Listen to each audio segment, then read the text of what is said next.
একদিন হযরত আলী রাদিয়াল্লাহু আনহু ফজরের নামাজ আদায় করার জন্য মসজিদে গেলেন।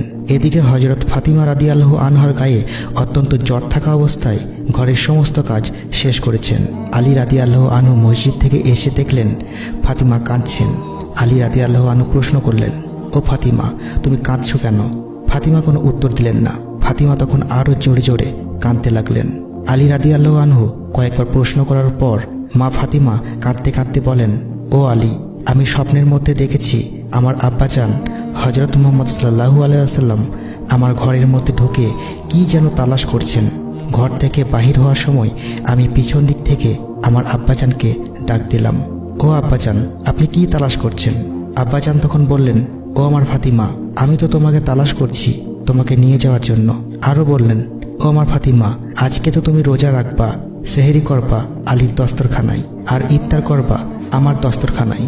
তখন আলী রাদিয়াল্লাহু আনহু এই স্বপ্ন শোনার পর দুজনের বুঝতে আর বাকি থাকলো না যে ফাতিমা আজকেই ইন্তেকাল করবেন। দুইজন আরও জোরে জোরে কাঁদতে লাগলেন। এই সময়ের মধ্যে হযরত হাসান ও হুসাইন রাদিয়াল্লাহু আনহু এসে জিজ্ঞেস করলেন, ও আব্বাজান, ও আম্মাজান, আপনারা কেন কান্না করছেন? মা ফাতিমার একটা অভ্যাস ছিল, যখন হাসান এবং হোসেন রাদিয়াল্লাহু আনহু কোনো কাজে বিরক্ত করতেন তখন দুইজনকে নানাজানের কবরের কাছে যেতে বলতেন। আজকেও ফাতিমা বলেন, তোমরা দুই ভাই এখন নানার কবরে যাও। কবরের নিকট যাওয়ার সাথে সাথে কবর থেকে আওয়াজ আসলো, ও আমার আদরের নাতিরা, এই মুহূর্তে তোমরা আমার কাছে কেন এসেছো? আমার কাছে তো সব সময় আসতে পারবা। এখন যাও, গিয়ে মায়ের চেহারার দিকে তাকিয়ে থাকো। আজকের পরে তোমাদের মাকে আর পাবে না। এই কথা শোনার পর দুই ভাই কাঁদছেন আর দৌড়াতে দৌড়াতে আম্মা নিকট চলে গেলেন। গিয়ে আম্মাকে বললেন যে, তোমরা দুইজন কেন কাঁদছো বুঝেছি। নানাজান আমাদেরকে বলে দিয়েছেন আজকের দিনটা তোমার জন্য শেষ দিন। নানাজান তোমার চেহারার দিকে তাকিয়ে থাকার জন্য আমাদেরকে বলেছেন। বিকেলের দিকে হযরত ফাতিমা রাদিয়াল্লাহু আনহুর শরীর বেশি খারাপ হলো। তাকে বিছানাতে শোয়ানো হলো। মা ফাতিমার মৃত্যুর পূর্বক্ষণে আলী রাদিয়াল্লাহু আনহুকে তিনটে কথা বলেন, ও আলী, যেদিন থেকে আমি আপনার ঘরে এসেছি ওই দিন থেকে নিয়ে আজ পর্যন্ত আপনাকে আমি অনেক কষ্ট দিয়েছি। আপনি যদি আমাকে ক্ষমা না করেন তাহলে কিয়ামতের ময়দানে আমার কারণে আমার আব্বাজান অনেক লজ্জিত হবেন। বলেন আপনি আমাকে ক্ষমা করলেন কি না? আলী রাদিয়াল্লাহু আনহু বলেন, ও ফাতিমা, তুমি এসব কি বলছো?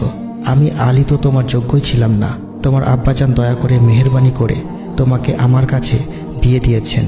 বিয়ের দিন থেকে নিয়ে আজ পর্যন্ত আমি আলী তোমাকে কোনোদিন ঠিকমতো দুই বেলা খানা খাওয়াতে পারিনি। ও ফাতিমা, তুমি বলো আমাকে ক্ষমা করেছ কি না? তুমি যদি আমাকে ক্ষমা না করো তাহলে আমাকেও কিয়ামতের দিন কঠিন শাস্তি ভোগ করতে হবে। ও আলী, আপনার সাথে আমার দ্বিতীয় কথা হলো, আমি মারা যাওয়ার পরে আপনি বিয়ে করে নেবেন দুনিয়ার যে কোনো মহিলাকে আপনার পছন্দ মতো। আপনাকে আমি অনুমতি দিলাম। আর আমার বাচ্চা দুটিকে সপ্তাহে একদিন করে আপনার কোলের মধ্যে নিয়ে ঘুমাবেন। ও আলী, আপনার সাথে আমার তৃতীয় কথা হলো, হাসান হোসেন যখন বালেগ হবে তখন দুই ভাইকে আল্লাহর রাস্তায় সোপর্দ করে দিবেন এবং আমাকে রাতের বেলায় দাফন করবেন। হযরত আলী রাদিয়াল্লাহু আনহু বলেন, তুমি নবীর মেয়ে, আমি সবখানে খবর দিয়ে তোমায় দাফন করব, এতে সমস্যা কি? হযরত ফাতিমা রাদিয়াল্লাহু আনহা বলেন, আমার কাফনের কাপড়ের উপর দিয়ে সবাই অনুমান করবে যে নবীর মেয়ে কতটুকু লম্বা ছিল, কতটুকু স্বাস্থ্য ছিল, এতে আমার পর্দা ভঙ্গ হবে। মা ফাতিমার ইন্তেকালের পর তার লাশের খাটিয়া বহন করার মানুষ মাত্র তিনজন, হযরত আলী রাদিয়াল্লাহু আনহু এবং শিশু হাসান ও হোসেন রাদিয়াল্লাহু আনহু। হযরত আলী ভাবছিলেন যে খাটিয়া বহন করার জন্য মানুষ আরও একজন প্রয়োজন হবে, তবেই চার কোনায় চারজন কাঁধে নিতে পারবেন। এমন সময় হযরত আবু যর গিফারি রাদিয়াল্লাহু আনহু এলেন ও খাটিয়ার এক কোনা বহন করলেন। হযরত আলী প্রশ্ন করলেন, ও আবু যর, আমি তো কাউকে বলি নাই, আপনি জানলেন কিভাবে? তখন হযরত আবু যর গিফারি রাদিয়াল্লাহু আনহু বলেন, আমি আল্লাহর রাসূল সাল্লাল্লাহু আলাইহি ওয়াসাল্লামকে স্বপ্নে দেখেছি। তিনি বললেন, হে আবু যর, আমার ফাতিমার লাশ বহন করার জন্য লোকের অভাব, তুমি তাড়াতাড়ি চলে যাও। ও আলী, আমাকে তো হুজুরে আকরাম সাল্লাল্লাহু আলাইহি ওয়াসাল্লাম আসতে বলেছেন।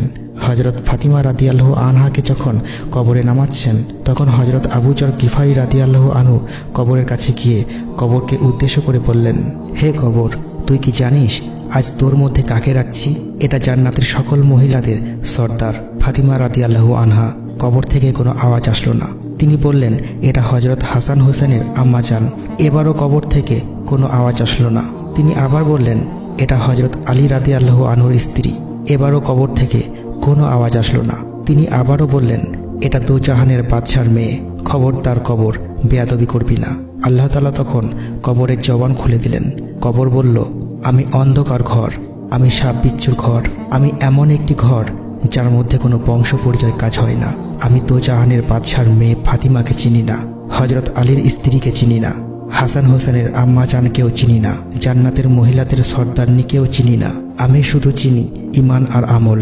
আমার মধ্যে যদি কেউ ভালো আমল নিয়ে আসে তাহলে আমি কবরকে তাকে জান্নাতের বিছানা বিছিয়ে দেব, আর যদি কেউ খারাপ আমল নিয়ে আসে তাহলে আমি কবর দুদিক থেকে এমন জোরে চাপ দেব, হাড় মাংস মাটির সাথে মিশে একত্রিত হয়ে যাবে। তো বন্ধুরা, একটু চিন্তা করে দেখুন, যদি রসুল সাল্লাল্লাহু আলাইহি ওয়াসাল্লামের আদরের মেয়ে ফাতিমা, যাকে জান্নাতের সর্দারনি বলা হয়েছে, তার জন্য যদি কবর এমন কথা বলতে পারে, তাহলে আমাদের কি অবস্থা হবে? ও হে মানুষ, এখনো সময় আছে, সৎপথে এসো। আল্লাহ আমাদের সকলকে নেক আমল নিয়ে কবরে যাওয়ার তৌফিক দান করুন।